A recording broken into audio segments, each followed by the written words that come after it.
Hi, I'm Bernardine Evaristo and I am chair of the 2021 Women's Prize for Fiction jury. We have now come up with our shortlist and I hope you find the books fascinating, rich and as varied as one would expect from women's fiction. It was really difficult whittling down from a long list of 16 books to 6 books, and we had a very long and intense judging process, and we have come up with the 6 books and here they are.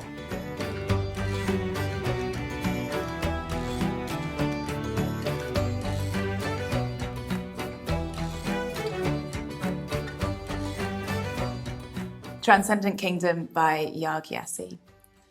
Whenever I think of my mother, I picture a queen-sized bed with her lying in it, a practiced stillness filling the room.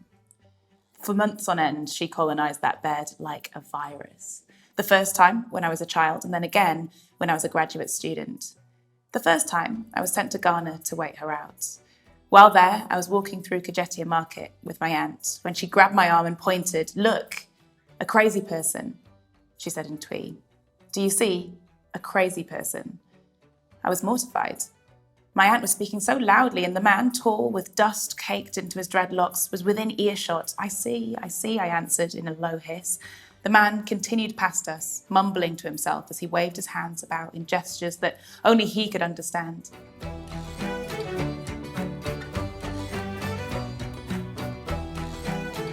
The Vanishing Half by Britt Bennett. In Mallard, you grew up hearing stories about folks who pretended to be white. Warren Photono riding a train in the white section, and when a suspicious porter questioned him, speaking enough French to convince him that he was a swarthy European. Marlena Goudot becoming white to earn her teaching certificate. Luther Thibodeau, whose foreman marked him white and gave him more pay. Passing like this, from moment to moment, was funny, heroic even. Who didn't want to get over on white folks for a change? But the Passe Blancs were a mystery. You could never meet one who'd passed over undetected. The same way you'd never know someone who successfully faked her own death. The act could only be successful if no one ever discovered it was a ruse.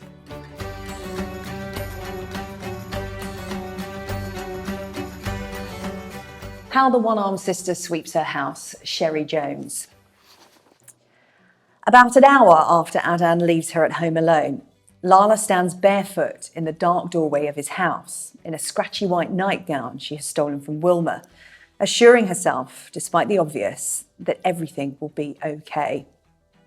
The salty air was still when she opened the door, and sweat still beads her face when she slips her feet into Adan's old sneakers and grabs hold of the inner soles with her toes, worrying about her descent to the grey velvet blur of beach so far beneath her.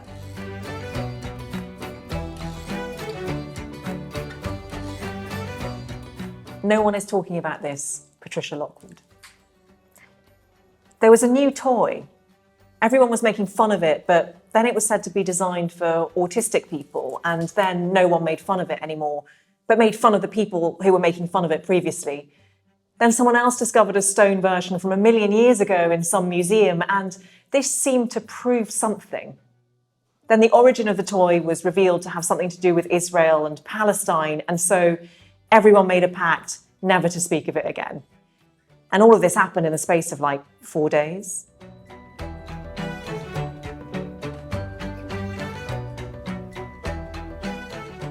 Unsettled Ground by Claire Fuller. Jeannie is woken by Julius shaking her arm, at first gently and then more roughly. She flies down the stairs after him, her nightdress flapping out behind, even though he has said she must walk.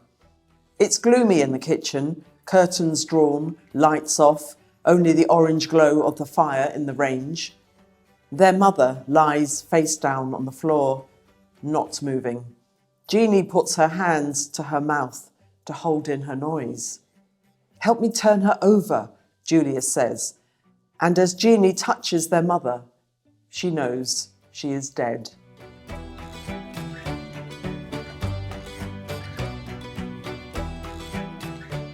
Piranesi by Susana Clarke. As well as my regular meetings with the other and the quiet, consolatory presence of the dead, there are the birds.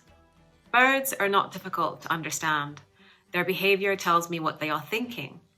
Generally, it runs along the lines of, is this food? Is this? What about this? This might be food. I'm almost certain that this is. Or occasionally, it is raining. I do not like it. While ample for a brief, neighbourly exchange, such remarks do not suggest a broad or deep intelligence. Yet it has occurred to me that there may be more wisdom in birds than appear at first sight, a wisdom that reveals itself only obliquely and intermittently.